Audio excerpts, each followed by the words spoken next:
Welcome back, friends, to another The City of Final Fantasy Opera Omnia video. Lids87 here, and I am bringing you guys another Are They Worth It video, where I go over an upcoming banner to cover pros and cons about said units to see if they are truly worth your tickets and or gems. Before I get into it though, please remember to hit that like and subscribe button. Shoutouts and thank yous to the database, the Opera Omnia Discord, Reddit, for Safinas for some of the stats that I was able to pull together. And just a quick update, so to say, about, I guess, me and my personal life and some of the videos upcoming. I am looking to move. So that may affect some of my videos. So I just wanted to keep you guys updated. I will keep you guys updated as my videos come out. In case if you guys happen to not see any worth it videos, that's why I'm looking to move. And I primarily want to focus on the important videos that are going to be, or the important events that we are going to be getting in the global side of the game, like the Elden Burst era. So if for some reason you guys don't see a worth it video, that is why. But again, this is more of a heads up. I still plan to do worth it videos, but just in case. All right, friends, I will keep you updated. That being said, June 18th, UTC 10, we will be getting a new character in the form of Keiss. New debut, new everything. Zidane will be getting another rework, his second rework. Very interesting. And Zidane's costume will be making a return in the form of a gem plus costume bundle. So on this banner, we will be seeing Zidane's EX weapon, EX plus realizable, and Keiss's EX weapon. And the third wheel in the upper right hand corner will be Cloud. The very first unit that we will be talking about is Zidane. Pros about Zidane: spin the win. That's it. That's literally it. There's nothing to Zidane. You just spin, you press the spin button, Stellar Circle 5, you're done. I'm just kidding. There's a lot more to Zidane than that. So aside from spin to win, here are some other pros about Zidane. He can inflict debuffs in the forms of speed down, defense down, and thief's mark, which lowers the inflicted enemy's max brave and attack. Buffs: he's got defense up and thievery. Thievery raises Zidane's max brave and attack. When Zidane has thievery active, this upgrades the following: Stellar Circle 5, free energy, booster 8, and his brave attack. Now, while all these wonderful abilities are updated, there will be more brave damage dealt to the enemies that are inflicted with Thief's Mark, letting him dish out just that much more damage. Now, after using his Booster 8 Plus, which is his EX ability's name, and you realize Zidane's EX weapon to 0 out of 3, EX plus 0 out of 3. After using Booster 8, this will upgrade Brave Attack Plus into something called Mug, and this is huge turns for Zidane. Now, what Mug does, it reduces the target's brave by half. This will deal more brave hits. This will deal HP damage based on how much brave he currently has, but this will not dump out the brave after Zidane does that HP attack. He gets to keep it. Not only that, this will extend the duration of his existing buffs by 1, no action delay, and no turn count. So these 2 turns, and one of them is free, is very powerful for Zidane when Mug is active. So what you're going to be doing is you're going to be going into Booster 8 Plus, and then when Zidane's turn comes back, you go into Mug. Lots of damage towards the enemy, and it's still going to be Zidane's turn, and he still gets to keep that brave. So this pretty much lets you do 2 HP attacks back to back, or you can hold on to that brave just to avoid Zidane being broken. It is completely up to you. Now, the only downside that I could not find, this is more of I tried looking for, I couldn't see, is how long Mug lasts. So if it lasts for a few turns, you don't have to use it right away. You can just hold on to it right before Zidane's next Booster 8. But if it's a 1-turn thing, just let me know down below in the comments. I did try to find it. I could not see how long this lasts. So if it lasts longer, you don't have to use Mug right away. You can hold on to it just a little bit longer for when you actually do need it, especially the gravity effect from reducing the target's brave by half. So Zidane is one of those units that actually does have more weapons. He is a main protagonist, and because of that, he does get a mannequin weapon and a World of Illusion weapon. Now, if you are newer to the game, you might not be familiar with World of Illusion weapons, or they are no longer on banners. This was back when the summon trials first started, and Zidane did receive one. Now, his World of Illusion weapon, it's called Verdant Slasher. In order to equip the passive, it is 20 CP. It's very pricey. And if you do want to find this, you can find it in the weapon token shop for 10 power tokens. Now, what this passive does for Zidane and the party is this will raise the party's max brave and attack by 10% for 3 turns after Zidane inflicts a debuff, which he can do constantly. He does have Thief's Mark, so it'll be fairly easy for him to inflict a debuff. His other weapon is a mannequin weapon, 5 CP, which you can find in Arc 2 Chapter 5.8. Now, what this does is this will raise the brave damage dealt with Stellar Circle 5 Plus, and this will also raise the brave gain from free energy and free energy plus. The brave damage is 10%, and the brave gain should be at 40%. Zidane's noteworthy passive, it is a selfish passive. C50 raises attack based on party's female ratio. Zidane, you pervy, naughty dog. So pretty much the more females there are on the party, the stronger Zidane's attack gets, 10% per female. So pair him up with Garnet when she gets her EX+, pair him up with Freya right now, pair him up with Fujin just to really take advantage of that 10% per female, 20% total attack up, and really let him dish out that much more damage, especially if he's with Fujin. You perv. Zidane's EX Plus recommendation, he is going to be like a lot of these units. Of course, the more you invest in him, the better he gets. So EX Plus, 0 out of 3, he gets Mug, where he can deal an HP attack with his upgraded Brave, but not dump out the Brave, letting him go again with a free turn with very, very low action delay, letting him act immediately. While Thievery is active, he gets Booster 8 Plus, which more Brave hits, more damage dealt to inflicted units with Thief's Mark, 50% HP damage, and this will also inflict Thief's Mark on the enemies. EX Plus, 2 out of 3. Thievery granted to himself right off the bat. His EX gauge is filled all the way, so you can go into his Booster 8 Plus. Following turn, Mug into an HP attack. This will really help you out, clear out a lot of these earlier trash waves. Not only that, when the battle starts, each wave, he will inflict Thief's Mark, just letting him dish out that much more damage. And EX Plus, 3 out of 3, which he actually does really need. Booster 8 becomes stronger. He gains access to his Brave Attack Plus when Thievery is active, and also this is where he gets his HP Attack Plus, just letting him last that much longer in fights. Zidane has an A-type bonus sphere if you do happen to max him out fully. Now, while an enemy is debuffed, this will raise max Brave by 10%. This could come in handy for him, especially because he is able to dish out that much more damage towards enemies inflicted with Thief's Mark. So having a little bit more extra Brave on him will be very beneficial for him. So let's take a look at his cons. He's gonna be overshadowed by Keiss. That's plain and simple. He's going to be severely overshadowed by Keiss. He heavily relies on Thief's Mark for him to just dish out extra damage towards enemies inflicted with Thief's Mark. So if an enemy is immune to debuffs, or if they are able to cleanse themselves, Zidane won't be hitting as hard. And at this point, I'm just getting really nitpicky. I did max him out on the JP side of the game. I wish his EX ability was just a little bit faster. I believe right now it's at a normal speed, but if they gave it like a fast EX charged, just being able to take advantage of Mug and just keeping up with, he's a thief, he's fast. Being able to charge his EX ability really fast, I believe will just really bring up his value a lot more. Zidane, you naughty, pervy dog. Now it's time to talk about the main unit on this banner, and it is Keiss. If I call him Keiss, I just learned that it's Keiss. I didn't play the game he was from. It's Keiss. Alright, so let's talk about Keiss's buffs, because they all really depend on each other compared to some other characters where some of their buffs are more standalone. We got to know Keiss's entire kit. Alright, so let's talk about Selkie Throw, which is his first ability. It will grant him Selkie Spirit. It could change over on global. So Selkie Spirit does this, raises the party's max Brave and attack by 30% and crit rate at 150%.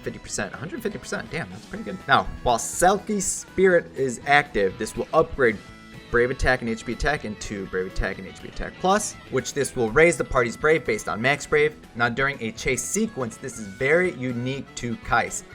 Brave Attack, HP Attack, upgrade into Selkie's Chase, Brave Attack, and HP Attack. Depending on which one you decide to use, this will inflict Weakness Preparation. And what Weakness Preparation does, this will reduce the target's defense by 20% and speed down 10%.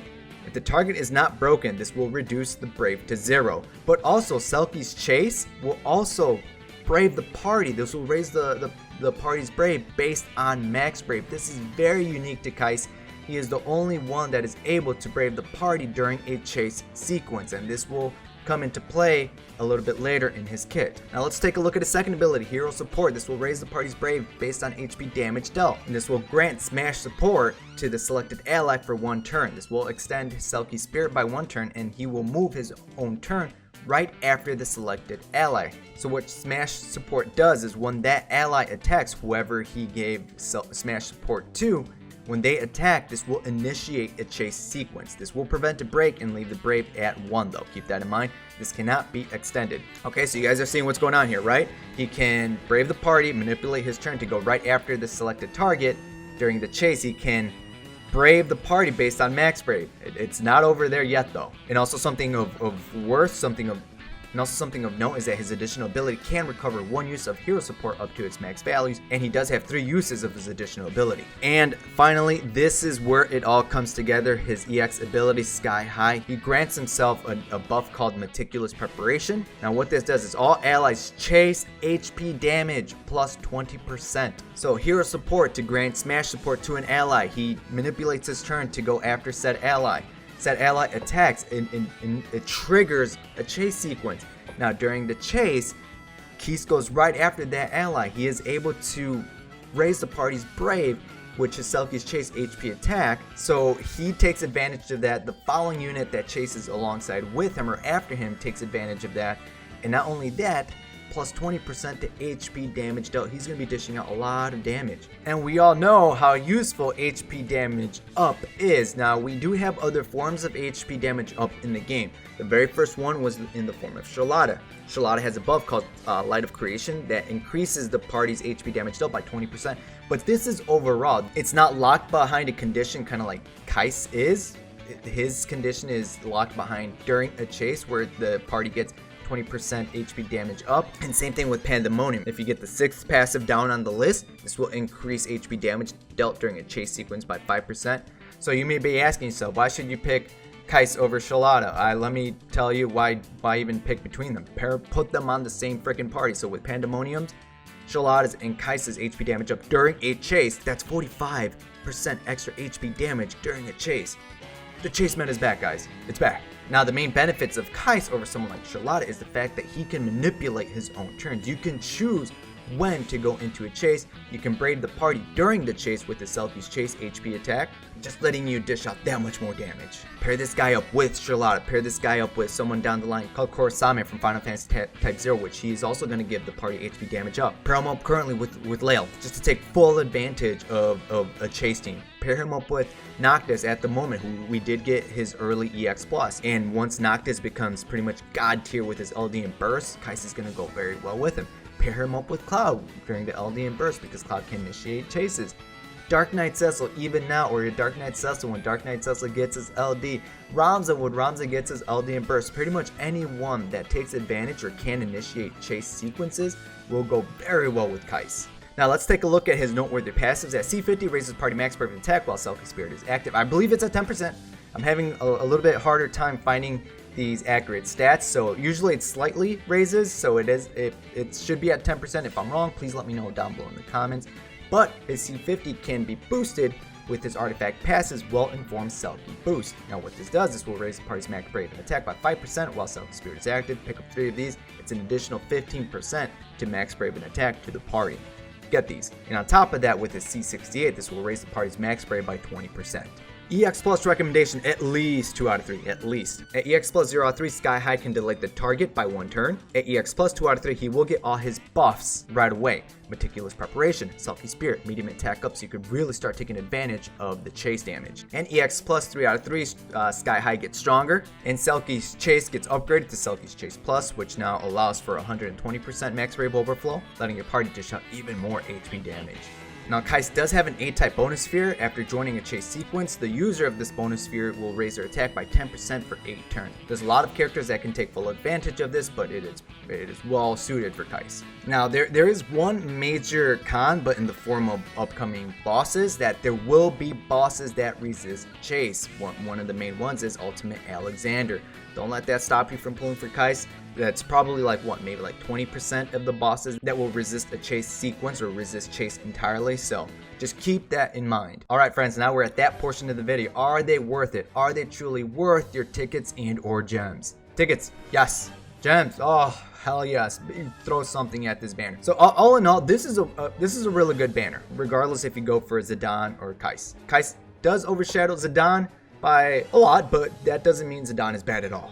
So Zidane, OG, spin to win unit. This guy has been spinning the win pretty much since launch. More damage towards enemies inflicted with Thief's Mark, just letting him dish out that much more damage. Massive AoE HP damage with Booster 8 Plus into a chase, which then lets him go into Mug, which is going to be huge turns for Zidane. Lots of damage during this portion. So remember, Mug, he's got Gravity, reduces the target's Brave by half. He will deal an HP damage, but he won't dump out his Brave. He will hold on to that Brave, and this turn is for free, so free turn, no action delay. So you could dish out pretty much capped out HP damage to more than one enemy. Keiss, HP damage up during a chase sequence plus 20%. Turn manipulation, he can move his turn after a certain ally. Selkie's chase lets him brave the party while they're in the freaking air. Nobody else does that. Keiss does that. That is unique just to Keiss so far. And even to this day on JP, Keiss is still being used several months after his debut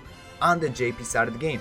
We just recently got boss rushes. Keiss was used there. We just recently got divine diabolos, which is our summons being able to go up to level 40. Keiss was used there. He was used in other lost chapters several months after his debut. And just like I mentioned earlier, pair him up with the Charlotta. Charlotta's lost chapter should be coming within the next month.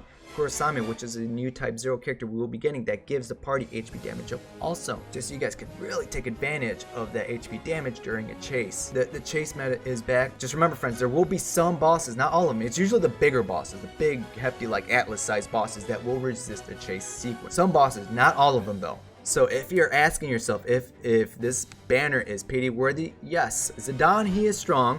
He's strong. He's good. He's not great, but he is good. I did max him out on the JP side of the game, and I did enjoy Zidane a lot. Keiss is the main prize on this banner. Keiss is worth the pity. Even if you have Zidane's EX weapon like I do, Keiss is still worth the pity, friends. He is a very strong unit, and he's going to be a very strong unit for a long time. Now we're at that portion of the video, a peek into the future. If anybody's going to skip out on this banner, why are you skipping? To see where said units do repeat in the near future. Why are you skipping? They have yet to repeat both Zidane and Keiss. So we still have yet to receive Keiss's lost chapter on the JP side of the game, and we don't know what they're gonna do with him yet. We don't know what his LD is going to do. So hopefully, I mean, he might get a rework, he might not. His LD might just drastically improve him. We will have to wait and see. So if you do plan to skip out on this banner, just know you're gonna wait a very long time to pick up their EX weapons. Although Zidane's EX weapon should be in our current EX token shop, and there will be a new EX token shop around the Eldian Burst Arrow where every single EX weapon is on there. It's going to take a while to collect those EX tokens, but if you're newer to the game and you do like Keiss, there is potentially another spot where you could potentially pick up his EX weapon, and you can grab his weapons in the weapon token shop once you acquire enough power tokens. That is it for this video, friends. I want to thank you guys for watching another Are They Worth It video. Be sure to let me know down below in the comments how ham you're going on this banner. Don't tell me you're gonna skip. I mean, if you're gonna skip, hey, respectable. You have my respect. Awesome. Me personally, I am gonna pity Keiss if I have to. I did miss him out on the JP side of the game. Again, I had Zidane. I maxed out Zidane. I really like Zidane. He did good for me. He did good, but I did miss out on the whole Keiss hype train, so to say I did miss out on that. I mean, we really didn't have foresight, and I was still learning about the game back then. So this time around on Global, I will be getting Keiss, I will be maxing him out, and I'm going to be having a lot of fun with this unit. Alright, friends, so again, let me know down below in the comments your plans. What do you guys think about Keiss? What do you guys think about Zidane? Who's going for Zidane? Where's the Zidane club at? Where you guys at? And until next time, friends, good luck and have a good one.